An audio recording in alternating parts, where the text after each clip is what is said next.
IAS ने इस बार लोक सेवा आयोग में झंडा गाड़ दिया और इसी कोचिंग संस्थान से कई बच्चे ऐसे हैं जो सेलेक्ट होकर निकले हैं। कौन सा रैंक लगा इस बार आपको? मेरा इस बार है 85 रैंक। कौन सा पोस्ट मिल रहा है? सर वो इंटरव्यू स्टेज में मेन जो डर रहता है उसको काफ़ी हद तक दूर किया थिंक आईएएस के मॉक ने। जब आप इंटरव्यू से बाहर आए तो आपको ये उम्मीद थी कि इस बार आप रैंक लेके आ रहे हैं? मैं ऐसा बोलूँगा ना कि सिर्फ अकेले की मेहनत नहीं होती है। थिंक आईएएस की स्थापना के बाद से ऐसा कोई दिन नहीं होगा जिस 12 घंटे हम लोगों ने काम नहीं किया। हम तो टैगलाइन में पहले से लिखते हैं एजुकेशन फर्स्ट। ये लोगो आप देख रहे हैं, ये थिंक आईएएस एजुकेशन फर्स्ट यानी कि थिंक आईएएस का लोगो है।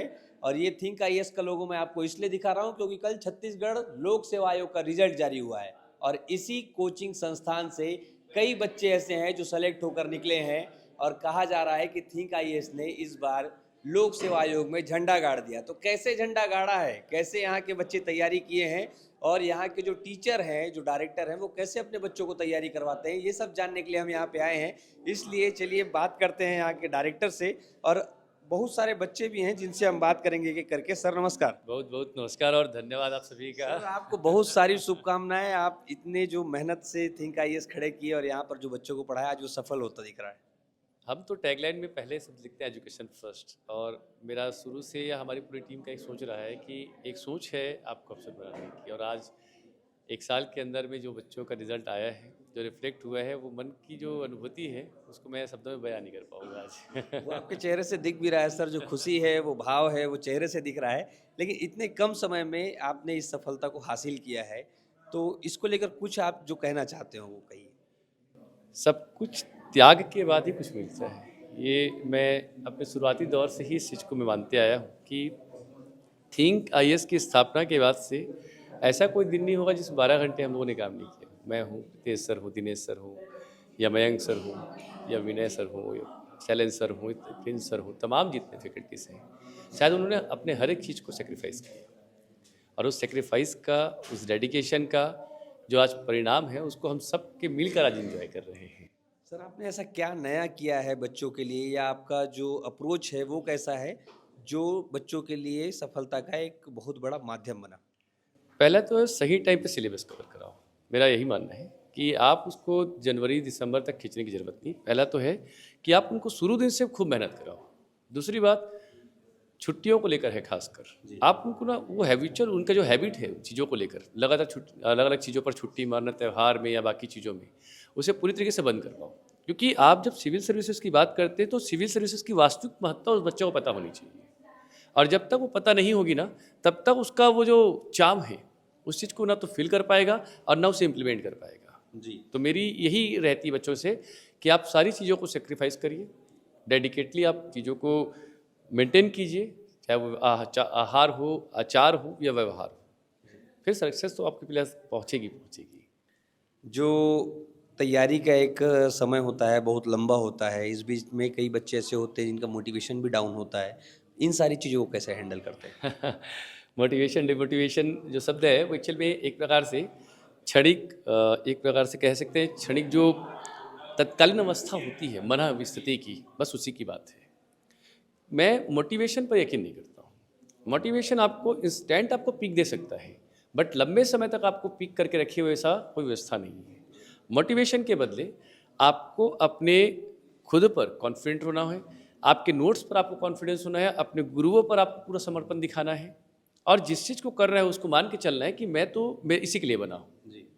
और उसके अलावा किसी व्यक्ति को सुनकर कि किसी चीज़ को देखकर अगर आप मोटिवेट हो रहे हैं तो मुझे नहीं लगता कि वो कोई सही तरीका है जी। सर बहुत बहुत शुभकामनाएं आपको, आपके बच्चे हैं उनसे ही बात कर लेते हैं। बहुत बहुत बधाई हो आप। Thank you so much. कौन सा रैंक लगा इस बार आप? मेरा इस बार है 85 रैंक। 85 में कौन सा पोस्ट मिल रहा है? पोस्ट का तो अभी डिसाइड नहीं है पर फिर भी आप लोग तो इतना अंदाजा लगा ही लिए होगे कि क्या मिल रहा है क्या नहीं मिल रहा है। सबऑर्डिनेट जो अकाउंट ऑफिसर है उसका मिल सकता है या फिर नया तहसीलदार। कैसी तैयारी रही है आपकी इस बीच में, इस सफलता को हासिल करने तक की जर्नी में? तैयारी मैंने बहुत डेडिकेशन के साथ किया है। मैंने बहुत चीज़ें छोड़े हैं इस तैयारी के लिए और इसका परिणाम रहा है कि मुझे आज सफलता मिली है। कैसी प्लानिंग रहती थी आपकी, कैसे आप टाइम मैनेजमेंट करते थे, कितने पढ़ाई को कितना समय दिया है आपने, वो सारी चीज़ें जो आप शेयर करना चाहें? यहाँ पर टाइम मैनेजमेंट का सवाल ही नहीं है, बस पढ़ना है हमारे दिमाग में ये रहता था कि हमको 14 घंटे पढ़ना है, 15 घंटे पढ़ना है, ये बिल्कुल नहीं रहता था। बस ये रहता था कि पढ़ना है। जब तक आँख दर्द करना शुरू ना हो जाए तब हमको पता चलता था कि हाँ भाई सोने का समय हो गया है। तो ऐसी थी तैयारी। आज थिंक आईएएस में विजय उत्सव मनाया जा रहा है, तो थिंक आईएएस का आपकी सफलता में कितना योगदान रहा है? मैं सबसे पहले मुरली मनोहर देवांगन सर जी का धन्यवाद करता हूँ। मेरे लिए मैं पहले ही बोल चुका हूँ कि मैंने बहुत बार मेंस दिया है और इंटरव्यू से भी मैं आ चुका हूँ, पर इस बार मेरा इंटरव्यू में बहुत अच्छा मार्क्स आया है और जिसके कारण मेरा सिलेक्शन इस बार हुआ है। और मुझे इंटरव्यू के रिकॉर्डिंग में देखा जाए तो थिंक आईएएस से बहुत सहयोग मिला है, अच्छी गाइड मिली, जिसके कारण मेरा अच्छा रैंक आ पाया। बहुत बहुत धन्यवाद आपका और बहुत सारी शुभकामनाएं। और जी, मेरा नाम प्रीति भगत है और मेरा रैंक 469 है, बट कैटेगरी में 48 रैंक है। ये अभी तो एक पोस्ट की आशा है और मिलेगा लग रहा है अभी एक पोस्ट जो मुझे चाहिए था, तो खुशी हो रही है। सर, वो इंटरव्यू स्टेज में मेन जो डर रहता है उसको काफ़ी हद तक दूर किया थिंक आईएएस के मॉक ने।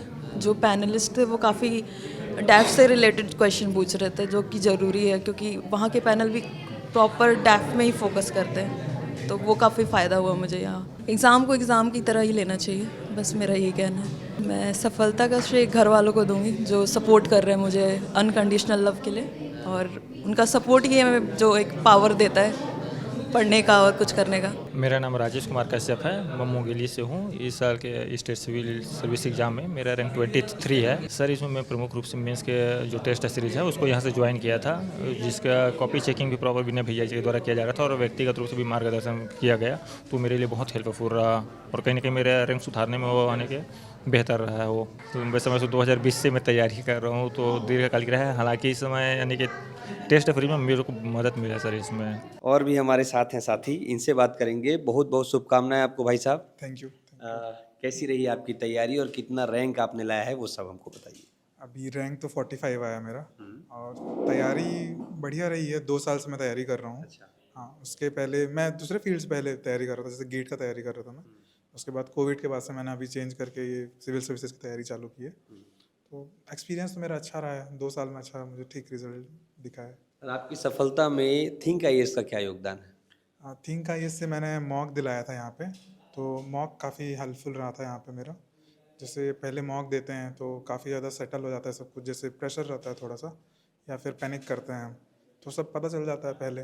तो जो मेन जिस दिन हम लोग का एक्चुअल में इंटरव्यू रहता है उस दिन थोड़ा काम फील करते हैं, तो बढ़िया रहता है ये सब चीज़ें। तो ये मेरा काफ़ी हेल्पफुल था यहाँ का। मतलब जो सारी चीज़ें इंटरव्यू के मद्देनज़र ज़रूरी है, जैसा आप लोग को एटमॉस्फेयर चाहिए, वो सारी चीज़ें इन्होंने आपको पहले ही इंटरव्यू से पहले ही दिला दिया था।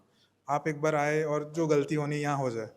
मतलब मेरा तो मॉक बहुत ख़राब गया था। अच्छा। ठीक है, फिर धीरे धीरे ठीक हो जाता है ना। फिर पहला ख़राब गया, फिर दूसरा इम्प्रूव किए, फिर तीसरा इम्प्रूव किए, तो फिर ऐसे करते करते फिर ठीक हो जाता है। इंटरव्यू में कैसे सवाल आपसे पूछे गए थे? मेरा बहुत एकदम फैक्चुअल नहीं था, मेरा कॉन्सेप्चुअल ही था कि बेसिक कॉन्सेप्ट्स पूछे गए थे कि डिलिमिटेशन क्या होता है या फिर वन नेशन वन इलेक्शन, क्या ऐसे कॉन्सेप्ट्स ही पूछे गए थे मेरे से। मेरा फैक्चुअल नहीं था, मेरा बढ़िया था उस इंटरव्यू में। जब आप इंटरव्यू से बाहर आए तो आपको ये उम्मीद थी कि इस बार आप रैंक लेके आ रहे हैं? नहीं, ये उम्मीद तो मुझे नहीं थी, मुझे बहुत ज़्यादा नहीं पता था।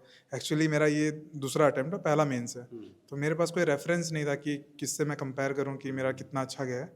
तो मुझे तो नहीं पता था कि क्या हो सकता है, तो बस वेट कर रहा था, देख लेते हैं क्या हो जाता है एक बार। तो ये जो सफलता आपको हाथ लगी है, जो आपने मेहनत की है, इस सारे मेहनत को एक सार के रूप में अगर आपको समझाना हो तो आप क्या बताना चाहेंगे?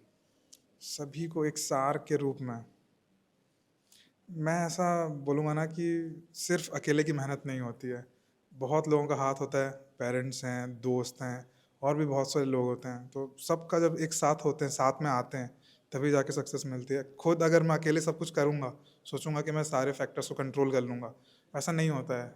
सब साथ आएंगे तभी इसे सब मतलब पॉसिबल हो पाता है। तो ये हम थिंक आईएएस के सभी स्टूडेंट से बात कर रहे थे जिन्होंने मेहनत की है और थिंक आईएएस के मार्गदर्शन की वजह से ही सफलता हासिल की है। इनसे हमारी बातचीत आपको कैसी लगी, कमेंट करके जरूर बताइएगा।